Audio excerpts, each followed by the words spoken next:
बोलण्याला तुमच्या लक्षात आज्ञा. सर्व पदाधिकारी कार्यकर्ते यांनी फार सुंदर परिचय करून दिला आणि इथे उपस्थित असलेले सर्व रसिक नाशिककर आपल्या सर्वांना मी नम्रपणे अभिवादन करून या गंगा किनारी या गंगेमध्ये पौर्णिमेला असंख्य लोक आपली मनोकामना पूर्ण करण्यासाठी केल्यानंतर द्रोणामध्ये दीपदान करतात, दीप सोडतात, तेव्हा त्या गंगेमध्ये फार सुंदर दृश्य दिसतं. तसेच गेली 90 वर्षापासून जी वसंत व्याख्यानमालेची अखंड परंपरा आहे त्या परंपरेमध्ये अनेक विचारवंतांनी आपल्या अंतःकरणाचा द्रोण केला आणि त्यामध्ये आपली ज्योत प्रज्वलित करून सोडलेली आहे. अशा या पवित्र पावन ठिकाणी मी सुद्धा माझ्या व्याख्यानाची एक ज्योत बनवून माझ्याही अंतःकरणाचा द्रोण या गंगेमध्ये सोडतो आहे. आपल्या सर्वांच्या साक्षीने तो सोडतो आहे. प्रभू रामचंद्राच्या पावन स्पर्शाने जी भूमी पवित्र झाली आहे अशा परिसरामध्येच मी महाराणा प्रताप यांची जीवन गौरव गाथा तुम्हाला ऐकवणार आहे. आणि महाराणा प्रताप यांचा वंश हा श्रीरामाचाच वंश आहे, कारण ते थेट श्रीरामाचेच वंशज महाराणा प्रताप आहेत. त्या राणा प्रतापांचं रामकथेसारखंच विलक्षण आहे. आकर्षण उत्तर प्रदेशमध्ये सर्व देशामध्ये आहे. पण मी जेव्हा याकडे अभ्यासाला लागलो तेव्हा माझ्या लक्षात आलं की महाराणा प्रतापांची ओळख मराठी माणसाला जेवढी हवी आहे तेवढी नाही आहे. आणि म्हणून एका श्रद्धेबाई आणि मला अंतरात्माने सांगितलं की महाराष्ट्रामध्ये मराठीमध्ये राणा प्रतापांची ही जीवन गौरव गाथा ऐकवण्याचं काम भगवान एकलिंगजी जे राणा प्रतापांचे मेवाड राजवंशांचे इष्टदेव आहेत त्यांनी हे सोपवलं असं माझ्या अंतरात्म्याने सांगितलं. आणि म्हणून मी महाराणा प्रतापांची जीवन गौरव गाथा 1 कोटी लोकांना ऐकवण्याचा प्रयत्न करेल असं घटस्थापनेच्या शुभदिनी संकल्प केला होता माझ्या सर्व परिवाराच्या वतीने. पण तो संकल्प मी फार कमीच पूर्ण केला आणि 1 कोटीच्या वर अनेक हजारो लोकांना हा ठिकठिकाणी महाराणा प्रतापांची जीवन गौरव गाथा ऐकवण्याचा मी प्रयत्न पूर्ण केला. ज्यावेळेला मी इथे आलो तेव्हा माझी संध्याकाळ झालेली आहे आणि संध्याकाळ झाली की घरोघर आपण देवघरासमोर निरंजन पेटवतो आणि प्रार्थना करतो. शुभं करोति कल्याणम आरोग्यम धनसंपदा शत्रुबुद्धी विनाशाय दीपज्योती नमस्तुते. दिव्या दिव्या दीपत्कार कानी कुंडल मोतीहार दिवा लागला देवापाशी उजेड पडला तुळशीपाशी. माझा नमस्कार सर्व देवांपाशी. आज सर्व देवांची आठवण यासाठी झाली की समाजामध्ये असुर शक्ती विलक्षण तांडव करत असतो. थैमान घालत असताना भिन्नाळा घालत असताना सुरांची पूजा करणारे सुरा आळवणारे कोणाची सुरदासांची नितांत गरज आहे. राक्षसी वृत्ती वाढली असताना राष्ट्र चेतना या देशामध्ये वाढवण्याची गरज आहे. आणि सर्वत्र सर्व क्षेत्रामध्ये अधःपतन होत असताना या समाजाला ऊर्ध्वगती दाखवणारा हा अग्नी एकमेव असा आहे की सर्वांचं अधःपतन होत आहे. मात्र ज्योतीची ज्योत मात्र अग्नी हा कधीही खाली दाबला जात नाही, तो ऊर्ध्वगतीला असतो. आणि म्हणूनच आपण कुठलाही कार्यक्रम करतो किंवा दीप प्रज्वलन करतो. आणि म्हणून माझ्या मनामध्ये आलं शुभं करोति कल्याणम आरोग्यम धनसंपदा हे अग्नी. आणि ही शुभं करोति प्रार्थनाने तुमच्या मनामधील अंतःकरणातली जी प्राणज्योत आहे त्या प्राणज्योतीला साक्ष ठेवून प्रार्थना केली. जी अखंड ज्योत मेवाड राजवंशांनी 1400 वर्ष अखंड स्वातंत्र्य ज्योत तेवत ठेवली त्या ज्योतीलाही मी वंदन केलंय.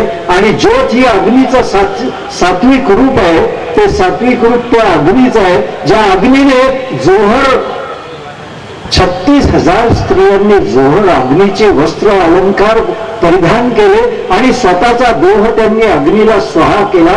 1302 साली 1534 साली आणि 1568 साली अशा 3 जोहर मध्ये एकंदर 36,000 स्त्रियांनी जिवंत अग्नी समाधी घेतली आणि त्यांनी अग्नीच्या ज्वाळांनी त्यांना आपल्या कवेमध्ये घेतलं आणि त्यांच्या देहाची रक्षा व्हावी, जी रक्षा मेवाड मधला प्रत्येक व्यक्ती आपल्या भाळी लावून त्या जोहर विषयी सुद्धा मी माझ्या व्याख्यानाच्या दरम्यान आपल्याला सांगणार आहे.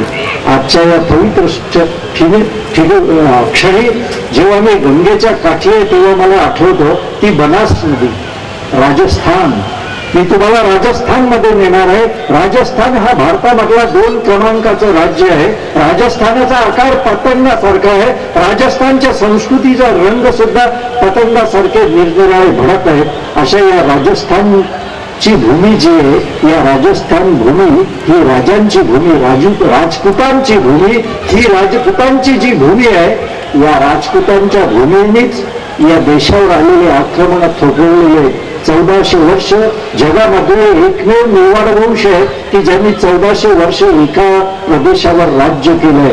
जेव्हा जेव्हा हिंदुस्थानवर या हिमालयाच्या पलीकडून शक आले, हुन आले, तुर्क आले, अरब आले, मोगल आले, इंग्रज आले, या सर्वांना रोखण्याला काम केलं जर कोणी असेल तर ते राजपुतांनी केलंय. या राजस्थानच्या भूमीच्या भूमिपुत्रांनी केलंय.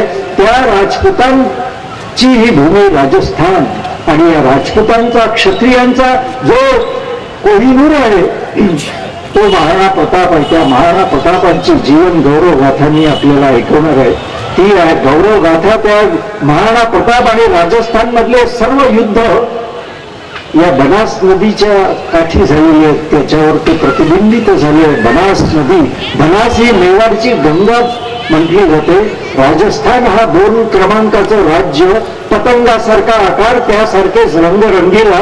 आणि या राजस्थानमध्ये पूर्वी याचं इंग्रजाच्या काळापूर्वी वेळेला राजपुताना नाव होतं. राजपुताना असलेला राजस्थान, त्यामध्ये 7 विभाग होते. जयपूर, जोधपूर, जैसलमेर, बुंदी, कोटा या 7 मध्ये उदयपूर, आणि हे उदयपूर पूर्वी नाव होते मेवाड, मारवाड, बुंदी, कोटा हे संस्थान होते. त्यापैकी मेवाडची मी कथा तुम्हाला सांगणार आहे.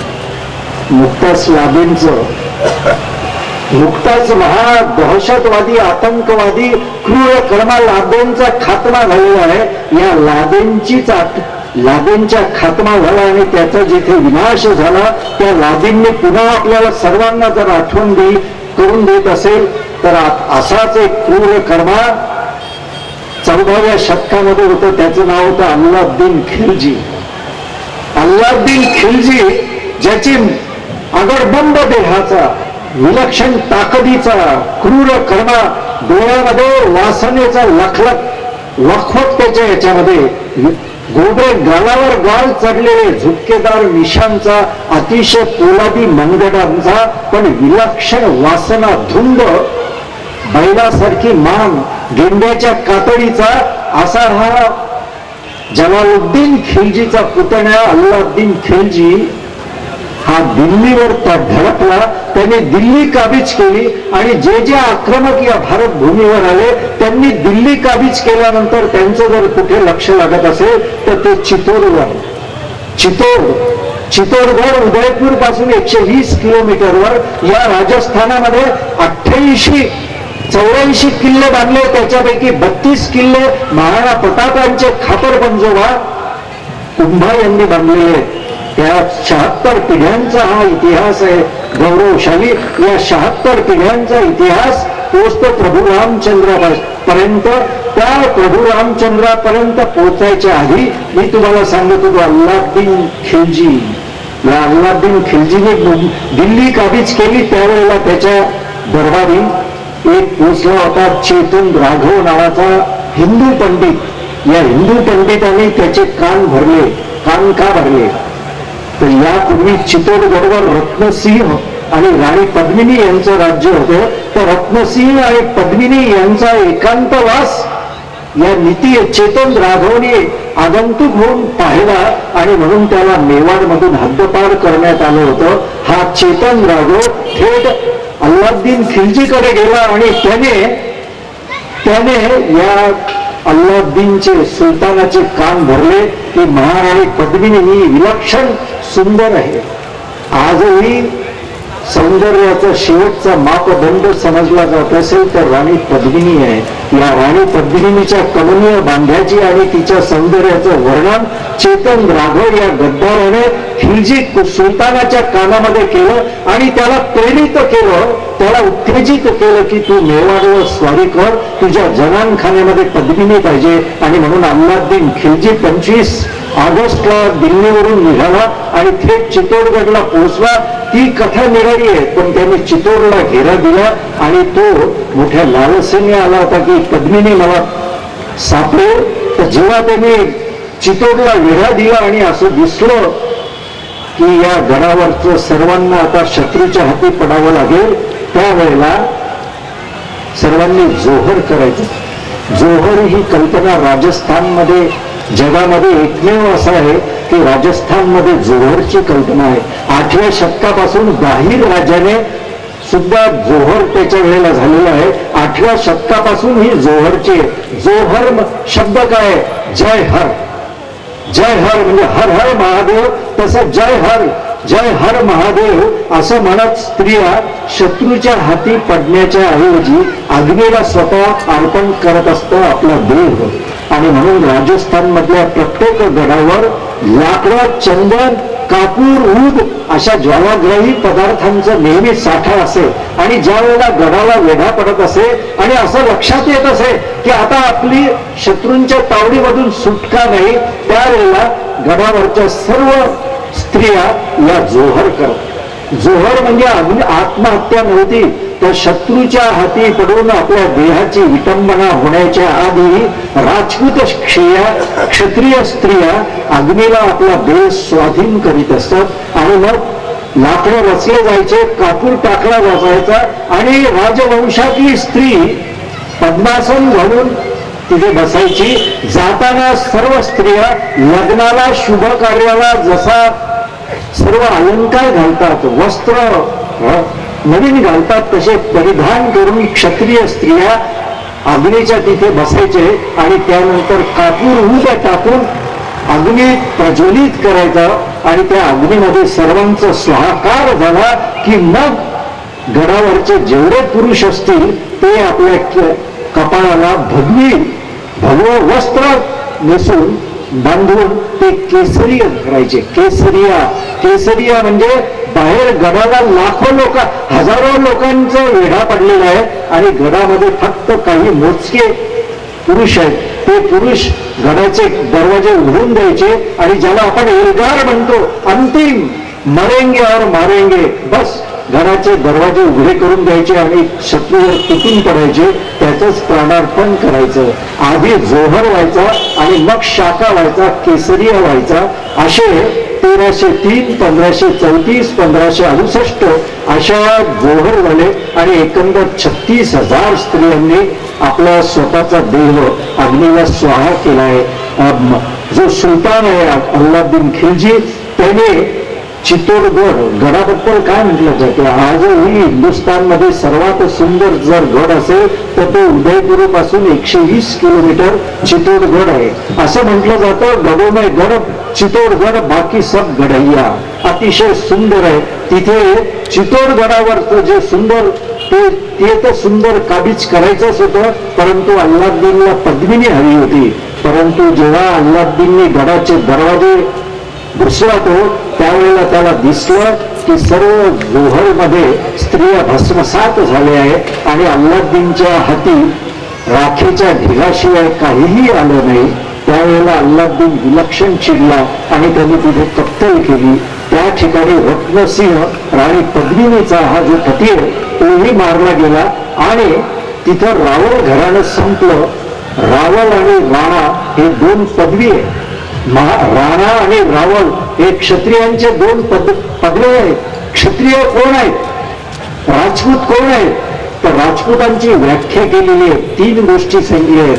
देशावर जेव्हा आक्रमण होतो, धर्म बुडत असतो आणि स्त्री कुठल्याही जाती धर्माची असो, तिची अब्रू जेव्हा ती संकटात असते त्यावेळेला आपलं प्राणाचं बलिदान द्यायला मागे पुढे पाहत नाही, त्याला राजपूत म्हणतात, क्षत्रिय म्हणतात. आणि या क्षत्रियांचा जो शिरोमणी आहे तो राणा आहे. राणा ही पदवी आहे. रावल ही पदवी आहे तशी राणा ही पदवी धारण केलेली आहे. पहिला जो आहे अल्लाउद्दीन खिलजीने चितोडवर विध्वंस केला, रावळ घराणं संपलं, त्यानंतर हमीर हा सत्तेवर आला आणि हमीर पासून 64वी पिढी जी आहे ती महाराणा प्रतापची आहे.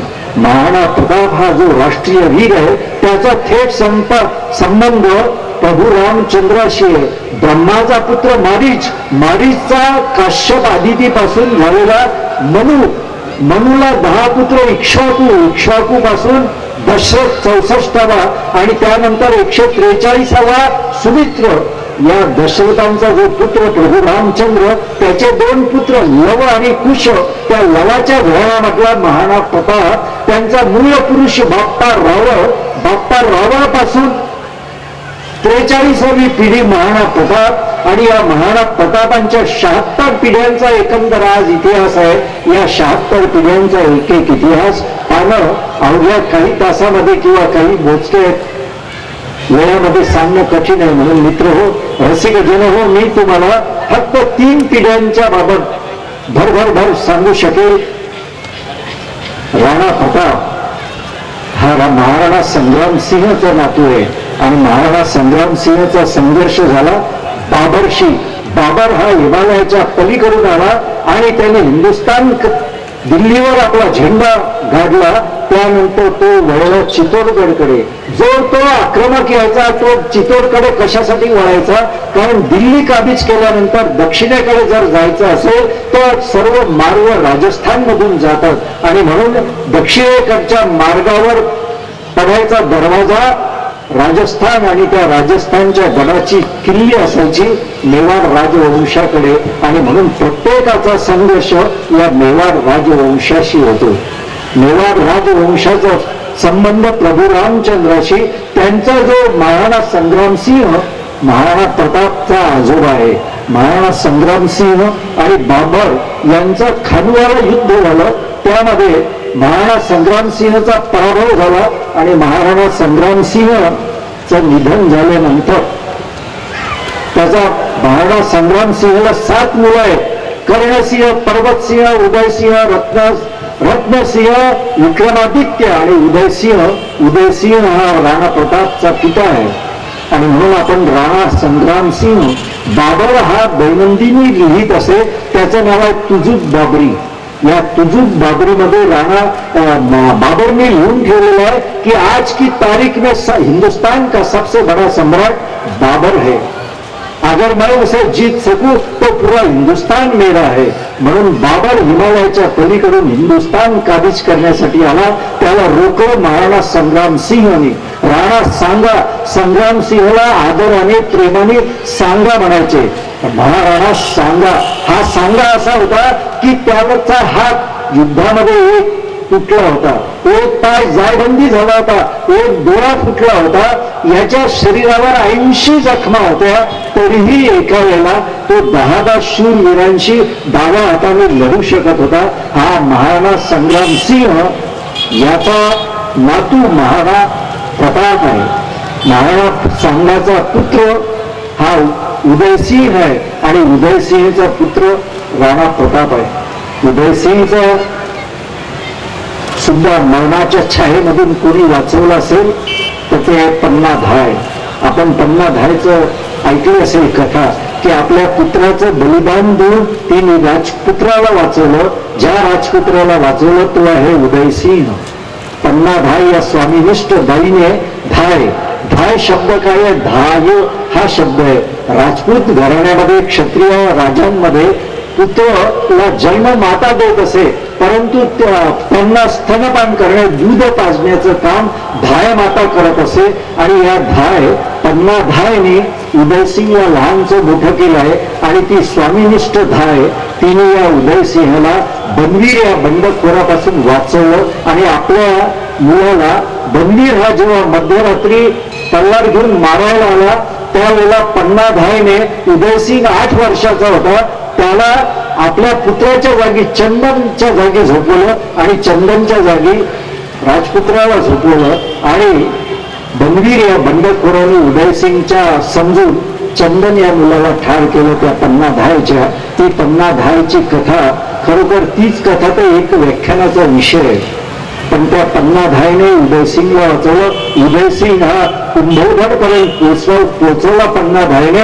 आणि या उदयसिंहाचं जयवंताबाईशी पाली संस्थांच्या जागीरदाराच्या मुलीशी लग्न झालं आणि त्यांना जो पुत्र प्राप्त झाला तो आहे प्रताप आणि तो आहे आपल्या कथानायक. महाराणा प्रताप 1540 रविवार 9 मे आद्रा नक्षत्रावर सूर्योदयानंतर 47 घटका 16 फळांनी ज्यांचा जन्म झाला ते प्रताप, जयवंताबाई आणि उदयसिंग यांचा पुत्र कुंभलगडावर झाला. राजज्योतिष्यांनी जेव्हा त्यांची कुंडली मांडली त्यावेळेला त्यांनी वर्णन केलं आणि भविष्य वर्तवलं की हा आपल्या कुळाचं नाव उज्ज्वल करेल.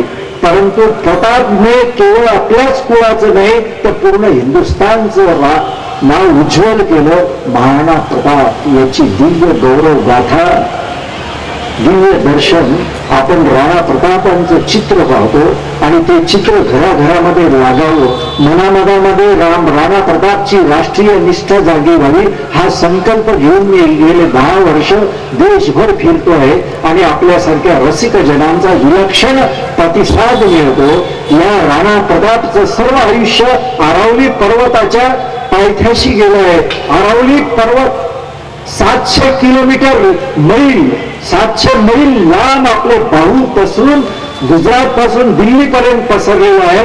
या अरावली पर्वताचा आकार शिवाच्या डमरू सारखा आहे आणि शिवाच्या डमरू मधूनच विश्वाचं पहिलं संगीत बोल फुटलेले आहे. तसे या डमरूच्या आकाराचा अरावली पर्वत उदयपूरच्या तिथं उदयपूर पासून 47 मैलावर पासून तर थेट गुजरात दिल्ली पर्यंत पसरलेला आहे आणि याच्या दऱ्या खोऱ्यामधून शिवशक्तीचा आविष्कार साक्षात्कार घडतोय.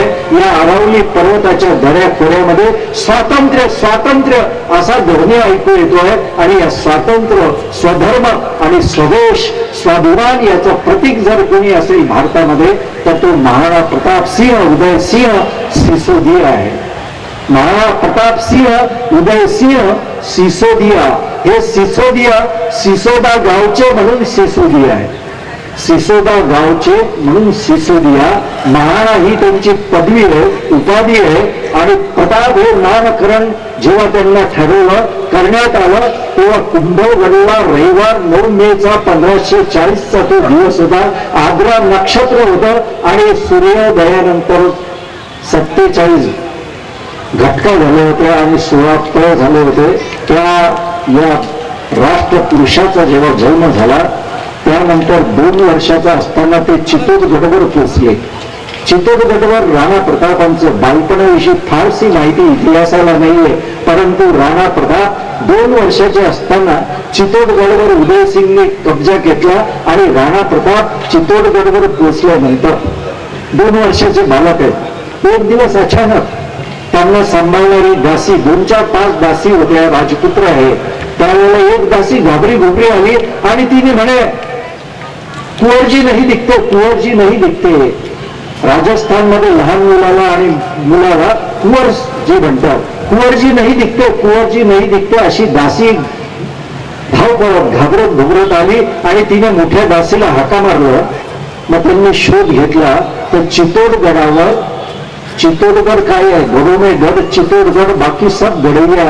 चितोडगड इतका विशाल आहे आतमध्ये की 690 एकर जमीन आतमध्ये आहे. 1.5 मैल लांब आहे आणि अर्धा मैल रुंद आहे. आणि तो गड अकबराने 1567ला 25 ऑगस्टला पाऊस कोसळत असताना मध्यरात्री विजेच्या लखलखाटात जेव्हा पाहिला तर अकबराचे शब्द काय आहेत. त्याच्या बरोबर अबुल फजल होता कवी, राजकवी. तेव्हा अकबराने चितोडगड पाहिला आणि काय म्हणाला, अजमेरकडे तोंड केलं त्यांनी भर पावसामध्ये आणि तस्बीह म्हणजे जपमाळा 10 वेळेला फिरायला लागला आणि काय म्हणाला, या खुदा ये चितोडगड मुझे दे दो, मैं तुम्हारी पैदल जियारत करूंगा. म्हणजे मी तुझी पायी वारी करेल. अकबर या सम्राटाने आपल्या जीवनामध्ये फक्त 2दाच पायी वारी केली आहे. एकदा पुत्र प्राप्तीसाठी आणि एकदा चित्तोडगड प्राप्तीसाठी. म्हणजे अकबर स्वतःच्या पुत्र प्राप्तीला जेवढं महत्व देतो तेवढं महत्व चित्तोडगड प्राप्तीला देतो. यावरून तुम्हाला चित्तोडगड हा किती सुंदर गड असेल याची कल्पना. या चित्तोडगडावर राणा प्रताप 2 वर्षाचा असताना एकाएकी एक दिवस ती बाई आली, दासी आली, कुंवरजी नाही आहे आणि म्हणून शोधाशोध सुरू झाली.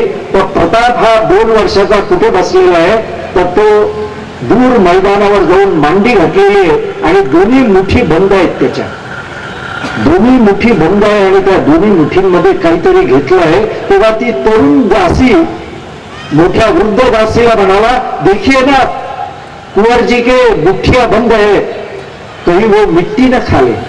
तिला असं वाटलं की यांनी या कुंवरनी लहान मुलांनी दोन्ही मुठींमध्ये हे घेतलेलं आहे, माती घेतली आहे, तो खाईल ना. लहान मुलं खातात. तेव्हा ती जी वृद्ध दासी आली तिने डोक्यावरून हात फिरवला प्रतापच्या आणि हळूहळू प्रेमाने म्हणाले, कुंवरजी भला बताइए तो आपकी मुट्ठी में क्या है. तर ज्या मुठी त्या तरुण दासीला ताकद लावून उघडता येत नव्हत्या त्या मुठी वृद्धबाईने केवळ केसावरून हात फिरवला आणि म्हणाले, कुंवरजी भला बताइए तो हमारा आपकी मुट्ठी में क्या है. तो कुंवरजीने आपल्या दोन्हीही मुठी अशा उघडल्या. तेव्हा त्याच्यामधून जी पडली ती राख नव्हती, ती रक्षा होती. कारण त्यापूर्वी तिथे 19,036 मध्ये त्यापूर्वी तिथं 29,000 स्त्रियांची जोहरची रक्षा होती.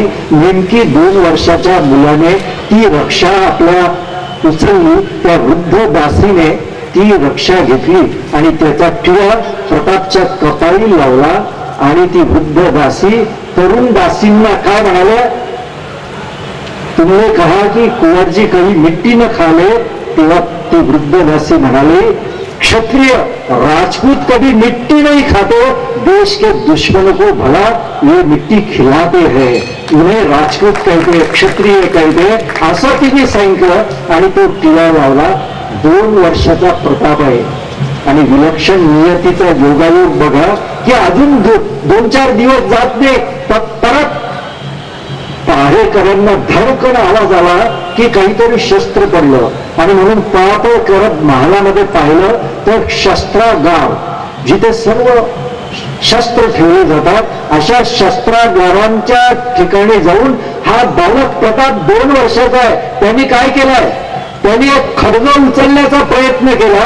पण 2 वर्षाच्या मुलाला 2.5 मन खड्ग ते कोणाचं आहे, राणा बाप्पा रावळच आहे. ते बाप्पा रावळ हा संस्थापक आहे. 2.5 मनचा खड्ग आहे आणि बाप्पा रावळ कोण होता, हा मूळ मेवाड वंशाचा संस्थापक आहे. 2.5 मनाचं खड्ग एका हाती धरून 2 रेडे एका ठिकाणी उभे केले की एका फटक्यामध्ये दोन्ही रेड्यांचे मान तो धडावेगळं करू शकत असे.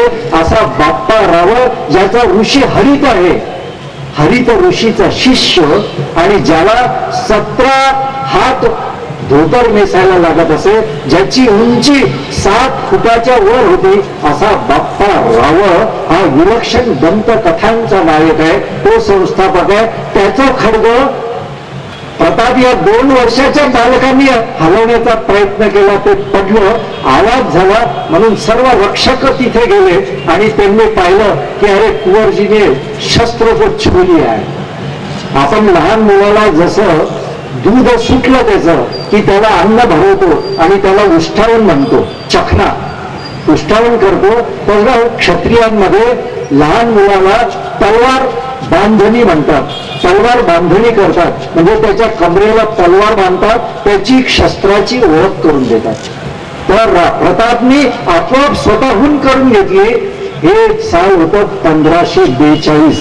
राणा प्रतापचा जन्म झालेला आहे 1540 आणि हे 2 वर्षाच्या बालकाने ते खड्ग उचललं. ते साल होतं 1542. याच्या मागे नियतीचा विलक्षण संकेत आहे. कारण 1542 सालीच अकबराचा सिंध प्रांतात अमरकोटला जन्म झाला. तिकडे जन्म झाला. अकबर हा प्रतापचा सर्वात मोठा एकमेव प्रतिस्पर्धी आहे. त्याचा जन्म 1542 ला. प्रतापपेक्षा अकबर 2 वर्षांनी लहान आहे.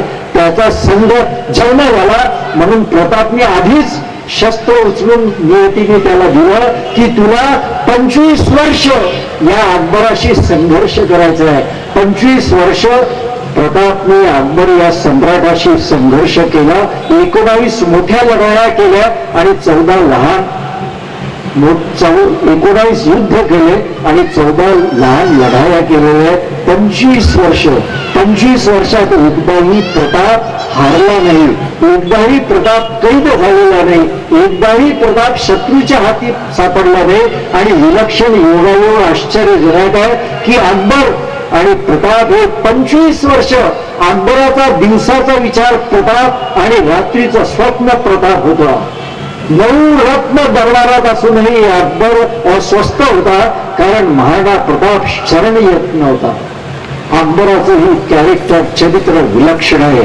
2 या जगाच्या पाठीवर अनेक महानाट्य चालू आहे. नाट्य केव्हा होतं? संघर्ष होतो. सज्जन विरुद्ध दुर्जन, अंधार विरुद्ध उजेड, असं दुष्ट विरुद्ध सज्जन, असा हा संघर्ष जीवसृष्टीच्या उत्पत्तीपासून चालू आहे. तसा जर एक महान संघर्ष असेल तर प्रताप विरुद्ध अकबर आहे. प्रताप विरुद्ध अकबर हा संघर्ष जेव्हा मी तुमच्या समोर सांगणार आहे तेव्हा मी नेहमी सरस्वतीची प्रार्थना करतो की हे माते सरस्वती, अकबर आणि प्रताप यांचा संघर्ष मला कथन करायचा आहे. तो कथन करताना तुझ्या शुभ्र धवळ वस्त्रांची निष्कलंकता त्यामध्ये येऊ दे. तुझ्या विवेच्या वादनाचा झणकार त्यामध्ये येऊ दे. तुझ्या हंसाचं निरक्षीर विवेक त्याच्यामध्ये येऊ दे. तुझ्या मयूर पंखाची, मयूराच्या पंखाची निर्वर्ण आभा माझ्या वर्णनामध्ये येऊ दे. आणि माझा कुठेही तू जाऊ नको देऊ. तुझ्या जपमाळेची एकाग्रता येऊ दे. तुझ्या हातातील वेद ग्रंथांची व्यासंगता त्याच्यामध्ये येऊ दे. हे सरस्वती माते, अकबर आणि प्रताप यांच्या संघर्षाचं वर्णन करत असताना मला कुठेही पक्षपाती धोरण होऊ नको देऊ. निरपेक्षपणे, निस्पृहपणे माझ्याकडून कथन होऊ दे. कारण मित्र हो, जेव्हा मी राणा प्रताप या राष्ट्रवीराचं देशभरामध्ये गावोगाव हजारोंच्या सभेमध्ये कथन करतो तेव्हा राष्ट्राच्या विरुद्ध 2 समाजामध्ये काहीतरी जातीय तेढ निर्माण व्हावी, द्वेष निर्माण व्हावा, हा कदापि माझ्या मनामध्ये हेतू नाही आणि कोणीही वक्त्यांनी तो ठेवू नये. राष्ट्रवीर केव्हाही समाजामध्ये द्वेषाची भावना नाही तर श्रद्धा निर्माण करतात, राष्ट्रप्रेम निर्माण करतात. आणि म्हणूनच मी हे जेव्हा कथन करतो त्यावेळेला एक लक्षात ठेवा, मी स्पष्टपणे सांगत असतो की अकबर आणि प्रताप हा संघर्ष जो आहे तो मुसलमान विरुद्ध हिंदू नाही, मोगल विरुद्ध हिंदू नाही, तो धार्मिक तेढ नाही, ती विदेशी विरुद्ध स्वदेशी. अकबर हा हिमालयाच्या पलीकडून आलाय आणि प्रताप हा हिमालयाच्या अलीकडे राहणारा हिंदुस्थानी आहे. परकीय विरुद्ध स्वदेशी असा संघर्ष आहे. अकबर हा तेवढाच ग्रेट आहे, तेवढाच महान आहे. अकबराच्या सैन्यामध्येही हिंदू मोठ्या स्थानावर आहे, सर्व जाती धर्माचे लोक आहे. प्रतापचा तर सेनापतीच हाकीम खास सूर पठाण आहे. त्यामुळे हे हिंदू विरुद्ध मोगल असं युद्ध नाही, हा धार्मिक लढा नाही, तर हा धडा तत्वाचा लढा आहे, स्वदेशी विरुद्ध विदेशी. कारण बाबरने आपल्या तुजुके बाबरीमध्ये स्पष्ट लिहून ठेवलेलं आहे. तुजुके बाबरी ही बाबराची रोजनिशी आहे. त्या रोजनिशीमध्ये हिंदुस्थानचं फार सुंदर वर्णन केलं आहे. त्या वर्णनामध्ये बाबराने स्वतःच्या हस्ताक्षरात लिहिलंय. तुजुक कशाला म्हणतात? जो तुजुके बाबरी म्हणजे ती दिनचर्या, जी दिनचर्या सुलतान किंवा बादशाह स्वतःच्या हाताने लिहितोय. तुजुके बाबरी मध्ये बाबरने स्वतः लिहून ठेवलंय की आज की तारीख में हिंदुस्तान का सबसे बड़ा सम्राट संग्राम सिंह है, जो प्रतापचा आजोबा आहे. म्हणजे अकबराचा आजोबा हे खुद्द कबूल करतोय की हिंदुस्थानचा सर्वात मोठा सम्राट संग्राम सिंह आहे आणि प्रताप तो त्याचा नातू आहे. त्यामुळे अकबर हा विदेशी आहे, विदेशी विरुद्ध स्वदेशी आहे. आणि दुर्दैवाने असं आहे की अकबराला पहिला त्याचा जो काळ आहे तो चांगला नाहीये, निष्कलंक नाहीये. अकबराला जो साक्षात्कार हवा तो साक्षात्कार 1576 नंतर झालेला आहे. परंतु 1576 1580 पर्यंत तो जो अकबर आहे तो अकबराचा काळ नीचतम पिरियड आहे की ज्या पिरियड मध्ये ज्या काळामध्ये त्याचा प्रतापशी संघर्ष झालेला आहे. असाही आरोप केला जातो की प्रतापच्या संकुचित वृत्तीमुळे राष्ट्र कल्पना जी अकबराची होती त्याला बाधा आली. परंतु राष्ट्र कल्पना ही इंग्लिश लोकांनी आणली तसं नाहीये. तर राष्ट्र कल्पना ही वेदांपासून आलेली आहे. राष्ट्र म्हणजे जी भूमी स्वतंत्र आहे, स्वतंत्रपणे श्वासोश्वास करते त्याला राष्ट्र म्हणतात. आणि त्या राष्ट्राचं रक्षण करणं हे प्रत्येकाचा धर्म आहे, तो स्वधर्म आहे. स्वधर्म म्हणजे हिंदू धर्म नाही. राणा प्रतापांचं जीवन गौरव गाथा मी जेव्हा गातो आणि हजारो लोक टाळ्या वाजवतात, ती गल्ली असो, कसबा असो, मोहल्ला हो, चाहे शहर हो, त्यावेळी लोक उत्तेजित होतात. कारण त्यांना महाराणा प्रतापची राष्ट्रनिष्ठा करून आलेली असते. राष्ट्रनिष्ठा जागली पाहिजे. आज सर्वत्र अधपतन होत असताना राष्ट्रवीराचं चैतन्य पाहिजे. देशम जब आप हो तो सिर्फ एक घूंघट क्या करेगा, आदमी नंगा खड़ा है सभ्यता के औरंग में, और ये सभ्यता भी कैसी, एक रात में, हाँ एक रात में सब शैतान इंसान बन गए. जितने भी नमक हराम थे सब कप्तान बन गए. कुछ तो मुंबई चले गए, कुछ दिल्ली में चले गए. एक महामुनि ऐसा म्हणतात की आज की तारीख में संतों और विचारवंतों को प्रवचन मंदिरों में, मस्जिदों में नहीं करना चाहिए, उन्हें योग सभा में करना चाहिए.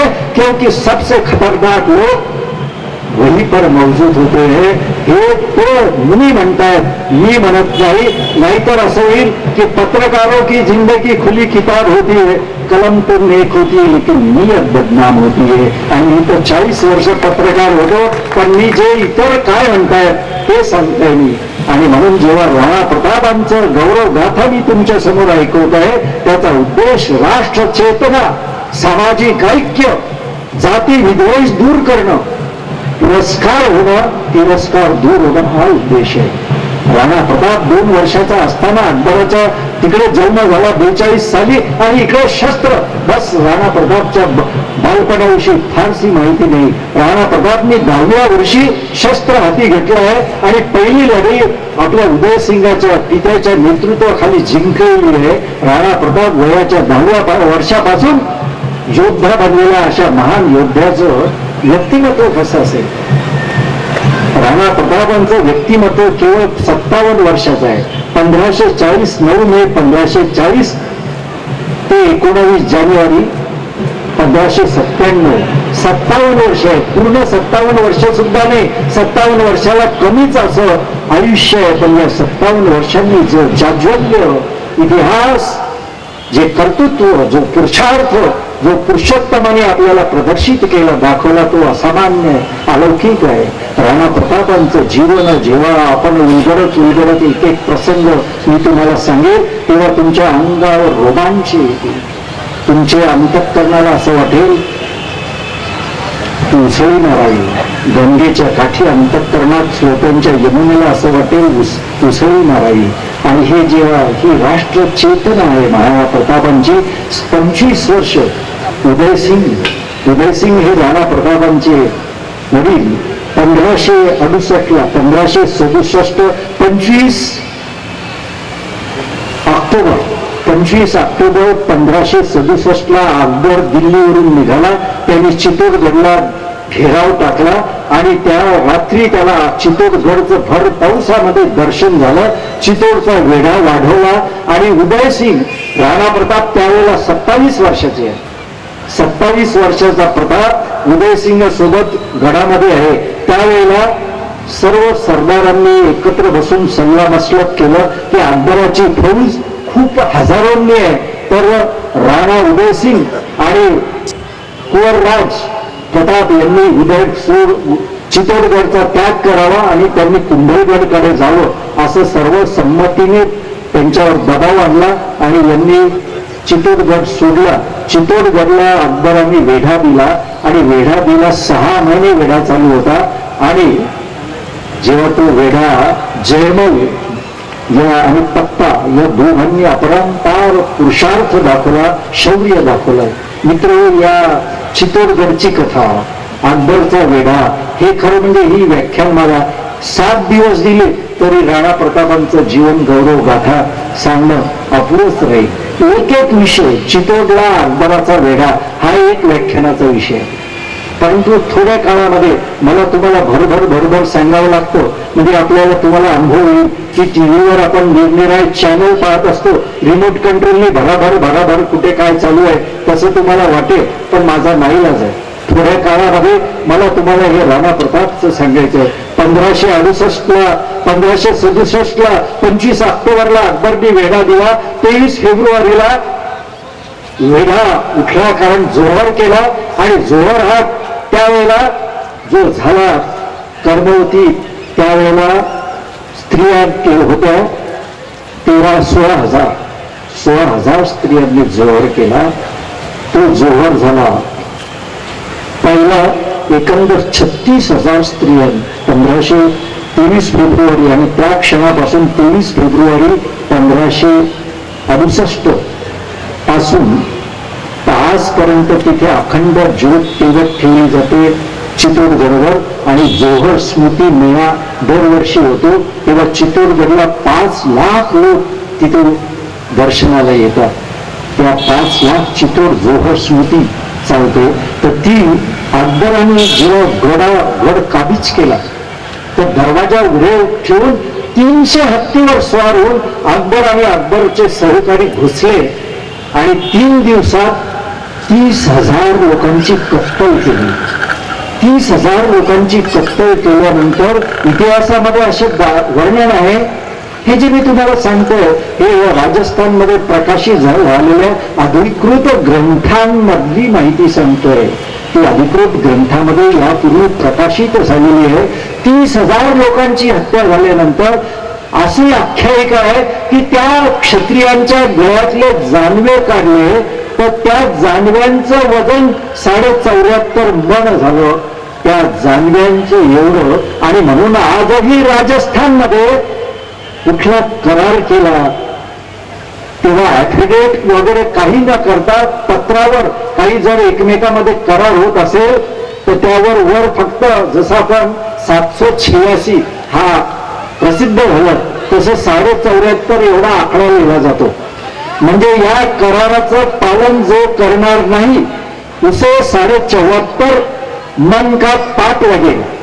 74.5 मनाचं त्याला पाप जाणव्यांचं लागेल असं आजही राजस्थानमध्ये चालतं. या आख्यायिका महापुरुषांच्या जीवनाबद्दल आख्यायिका खूप असतात. आपण शिवलिंगाचं पूजन करतो शिवरात्रीला, त्यावेळेला काय करतो, बेल पुष्प फळं अर्पण करतो आणि मूळ शिवलिंग त्याच्यात झाकलं जातं. मग आपल्याला जर शिवलिंगाचं मूळ दर्शन करायचं असेल तर मोठ्या हळूवारपणे श्रद्धेने आपल्याला ते बेल पत्र दुर्वा ते फुलं फळं बाजूला करावे लागतात. हळूवारपणे श्रद्धेने आणि मग शिवलिंगाचं आपल्याला दर्शन होतं.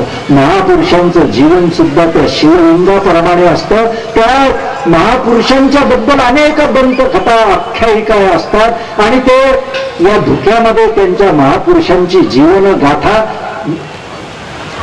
धुसर होऊन जाते.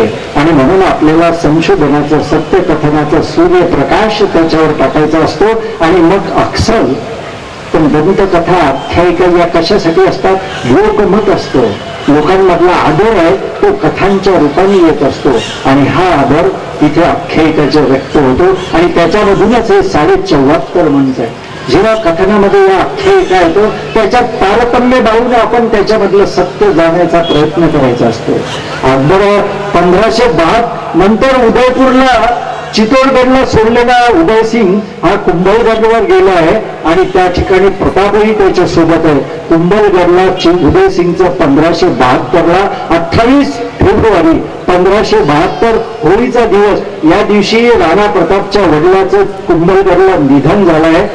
त्या दिवशी होळी होती, 28 फेब्रुवारी होती आणि 1572 साल होतं. या होळीच्या दिवशी प्रताप जेवढा की 40 वर्षाचा, म्हणजे प्रताप त्यावेळेला 32 वर्षाचा, वडिलाचं निधन झालं आणि 32व्या वर्षी, आता तुम्ही समजून घ्या की जेव्हा क्षत्रिय राजा निधन होतं त्यावेळेला त्याच्या अंत्ययात्रेमध्ये त्याचा जो ज्येष्ठ पुत्र आहे तो कधीही सहभागी होत नाही, कारण तात्काळ वडिलाच्या राजाच्या निधनानंतर गादी रिकामी ठेवत नाही, म्हणून ज्येष्ठ पुत्र गादीवर बसतो आणि कनिष्ठ पुत्राच्या हाताने अग्निसंस्कार केले जातात.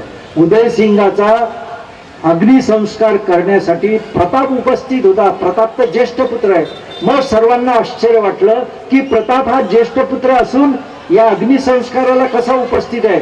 तेव्हा चर्चेमधून कळलं की प्रतापचा जो भाऊ आहे लहान जगमाल, त्याला त्याची आई भटियाणी, म्हणजे रामायणामध्ये जसं दशरथ कैकई आहे आणि रामाच्या नशिबी वनवास आहे, तसंच रामाचाच वंश आहे हा. तर प्रतापची जी आई आहे विमाता सावित्राई, तिचं नाव आहे भटियाणी. या भटियाणीचा पुत्र हा जगमाल आहे आणि भटियाणी ही अत्यंत सुंदर आहे. आणि कैकईचं जसं दशरथाने ऐकलं तसं या सुंदर अतिसुंदर स्त्री पत्नी भटियाणी हिच्या ऐकण्यामध्ये उदयसिंग होता आणि भटियाणीने सांगून त्याला प्रतापच्या ऐवजी जगमालला गादीवर बसवण्याचं ठरवलं होतं. हे अंत्ययात्रेला वेळेला प्रताप हजर आहे म्हणून सर्वांच्या लक्षात आलं. मग त्यावेळेला प्रतापचे मामा सोनगिरा, अखेरराज सोनगरा, ते तिथे, त्यांनी तिथे विरोध केला. मानसिंग सोनगरा हा मामा आहे, त्यांनी तिथे विरोध केला आणि प्रतापला ते घेऊन गेले राजमहालामध्ये. आणि जगमाल जो गादीवर बसला होता त्याला हात धरून बाजूला केलं आणि म्हटलंय की जगमाल जी आपकी जगह सामने है, ह्या तो प्रताप विराजेगे म्हणून गोगुंदाला. आणि हे पहिलं प्रतापचे उदयसिंगचा अंत्यसंस्कार करून सर्व लोक माघारी पलटले आणि तिथं गोगुंद्याला महादेव की बावडी आहे, एक पायविहीर आहे. त्या पायविहीरवर सर्वांनी आपले हातपाय धुतले आणि अंत्यसंस्कार करून येणारे परतणारे महालामध्ये जायच्या आधी त्या पायविहीरीत चिंचेच्या झाडाखाली आजही ती चौथरा आहे, दगड आहे चौकोनी, त्या दगडावर प्रतापला बसवलं आणि तिथे कुंकुम केलंय, राजतिलक केलेला आहे. मित्र हो, त्या महादेव बावडीचे पायरीचा उतरत असताना मला प्रत्येक क्षणी रोमांचित होत होतो. ज्या चौथऱ्यावर प्रतापला बसवलं 32व्या वर्षी आणि राजतिलक केला, त्या चौथऱ्यावर डोकं मी बराच वेळ ठेवलं तर माझा नातू माझ्या सोबत होता. त्यांनी मला जागा केलं की आबा केव्हाचं काय डोकं ठेवलं, चला ना. कारण मी इतकं विलक्षण रोमांचित झालो होतो की याच चौथऱ्यावर प्रताप 1572 मध्ये 28 फेब्रुवारीला बसला होता. तिथं मी डोकं ठेवताय त्या चिंचेच्या झाडावर. मला तर चढणं शक्य नव्हतं. माझ्यासोबत मित्र होता तरुण, त्याला म्हटलं झाडाच्या चिंच तोडून आण. आणि त्या चिंचांचा प्रसाद मी आल्यावर महाराष्ट्राला अनेकांना दिलं, कारण ते चिंचेचं झाड प्रतापच्या त्या राज्याभिषेकाला, राजतिलकला साक्ष होतं असं मला जाणवलं. गोकुंदा तर तिथे महादेव का बावडीमध्ये राजतिलक झाला. आणि नंतर 1 वर्षांनी श्रीराम नवमीच्या दिवशी कुंभलगड जसं चित्तोडगड आहे तसं कुंभलगड हा राजस्थान उदयपूर मेवाड मधला एक सुंदर गड आहे. तो बांधला आहे कुंभाने. कुंभा हे प्रतापचे खापर पंजोबा. कुंभा हा हिंदुस्थान मधल्या सर्वात सुसंस्कृत राजा आहे. तो संस्कृत नाटक लिहिलंय. आपल्याला आश्चर्य वाटेल की राणा कुंभाने कुंभकर्णाचं कुंभा म्हणतात. कुंभकर्णाने मराठी नाटक लिहिलेलं आहे.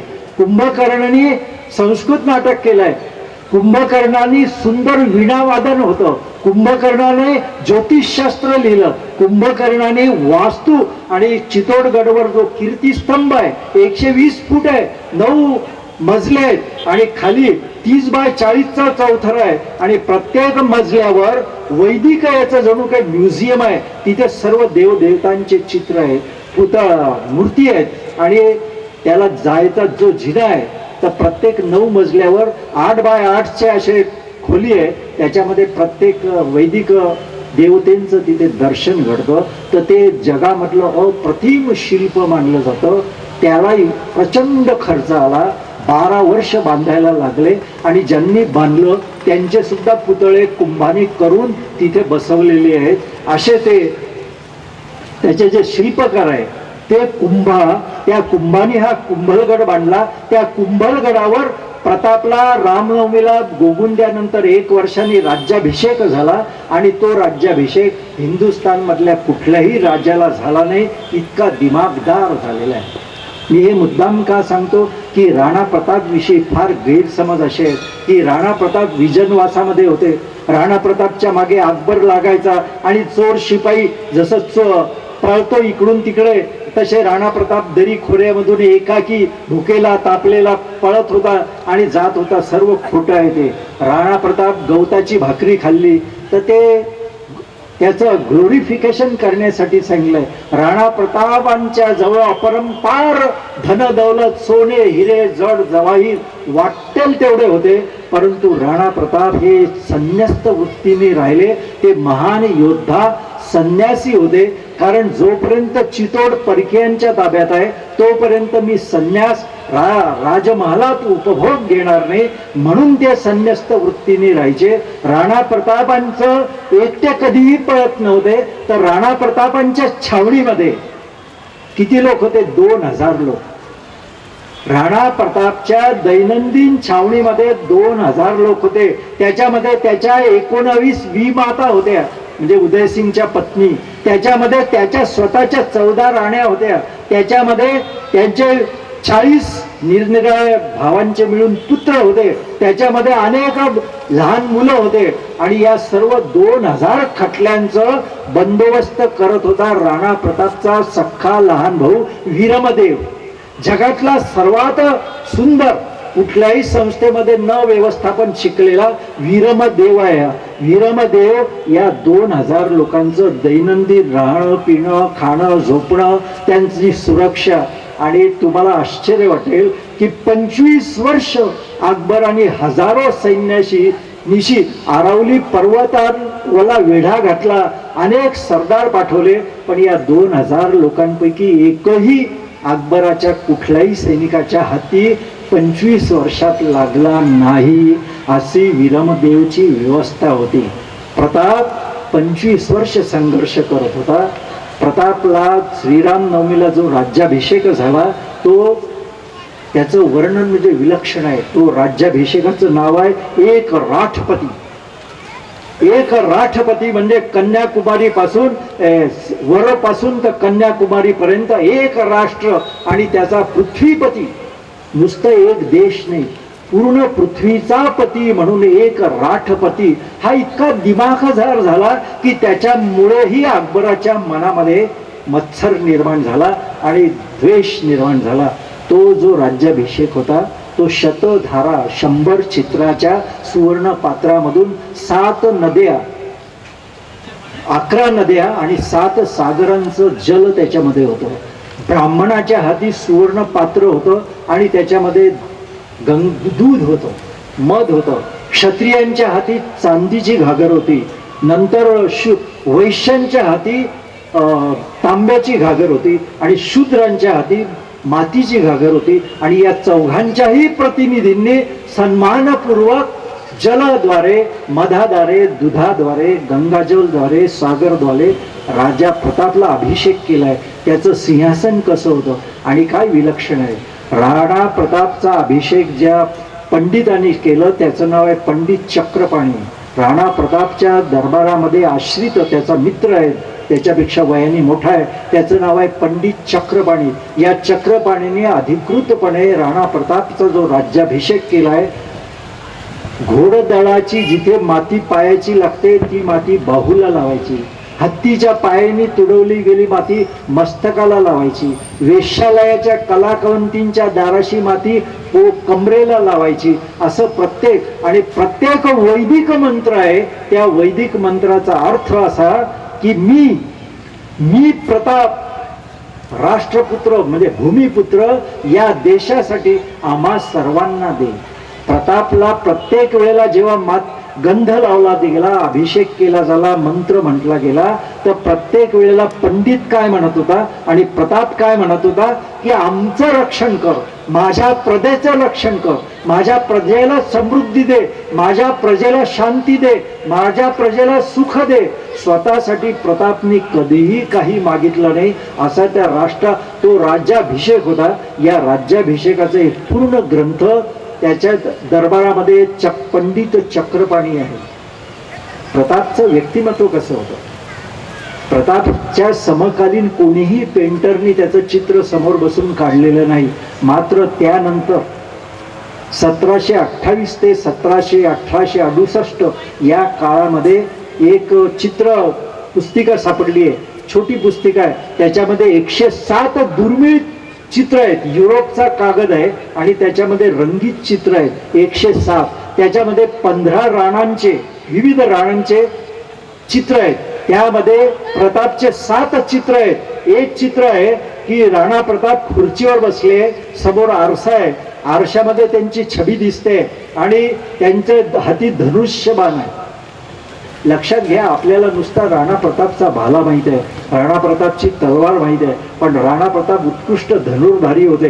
ते सांगणार आहे मी. राणा प्रतापच्या भाल्याची काय जादू आहे, राणा प्रतापच्या तलवारची काय करामत आहे, राणा प्रतापच्या धनुष्य बाणाची काय करामत आहे. मी व्यक्तिमत्व सांगतो तेव्हा राणा प्रतापचं व्यक्तिमत्व काय आहे. राणा प्रताप विशाल बाहू आहे, कपाळ रुंद आहे, नेत्र कमळ आहे. वर्णन असं केलं आहे एका कवीने की राणा प्रतापांच्या डोळ्यांकडे पाहिल्यानंतर आपल्याला एखाद्या अगदी गहन सागराची आठवण येते.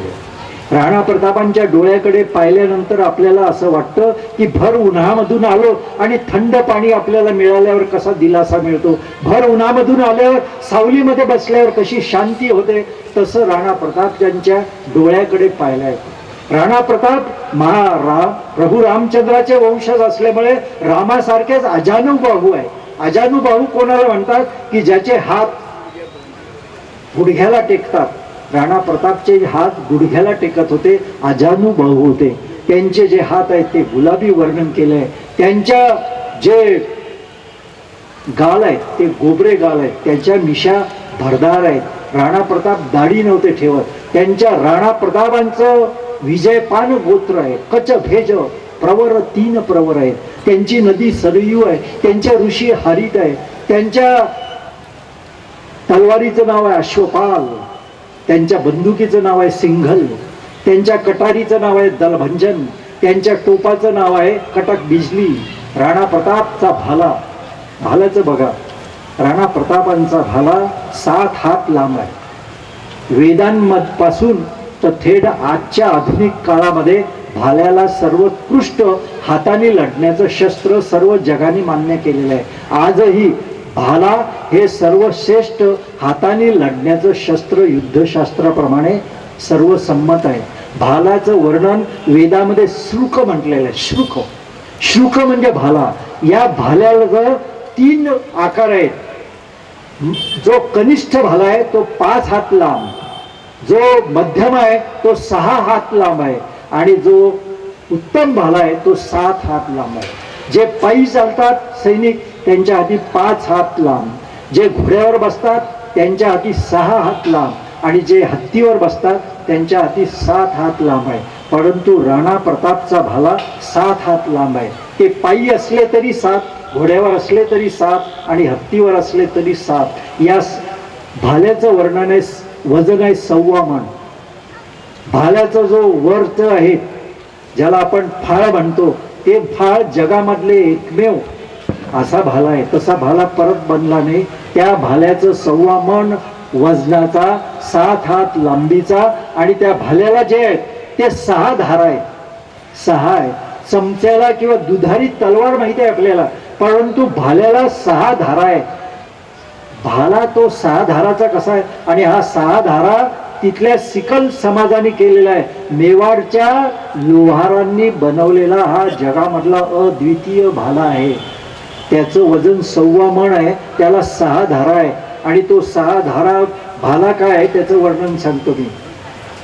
राणा प्रताप शरण यावा म्हणून अकबराने आतोनात प्रयत्न केला. राणा प्रतापांकडे आधी कूटनीती पडून 4 शिष्टमंडळ पाठवले. राणा प्रताप 1572ला गादीवर आल्यानंतर अकबराने एक शिष्टमंडळ पाठवलं. पहिला जलाल खान कोरची. हा जलाल खान कोरची एक फार जबरदस्त गोड बोलणारा, हुशार, चतुर असा सुलतान आहे, याचा सरदार आहे. त्याने गुजरातच्या स्वारीवर असताना राणा प्रतापकडे आला, भेटला आणि प्रतापला समजवलं की तू अकबराला शरण येऊन जा. काही शरण यायचं म्हणजे वर्षातून एकदा हजेरी लावायची. आणि कुठल्याही राजाचं अकबराला शरण येणं म्हणजे काय, तर त्याचा जो घोडा आहे तो अकबर त्याच्यावर ठप्पा लावायचा. हे विलक्षण समजून घ्या तुम्ही. जो राजा अकबराचं मांडलिकत्व कबूल करायचा त्याने घोडा घेऊन यायचा, वर्षातून एकदा आहेर आणायचा, नजराणा आणायचा, दरबारामध्ये कुर्निसात करायचा. कुर्निसात म्हणजे अशी मुठी बंद करून खाली बसायचं, जमिनीवर टेकवायचं आणि 3 वेळा असं उचलायचं, याला कुर्निसात म्हणायचा.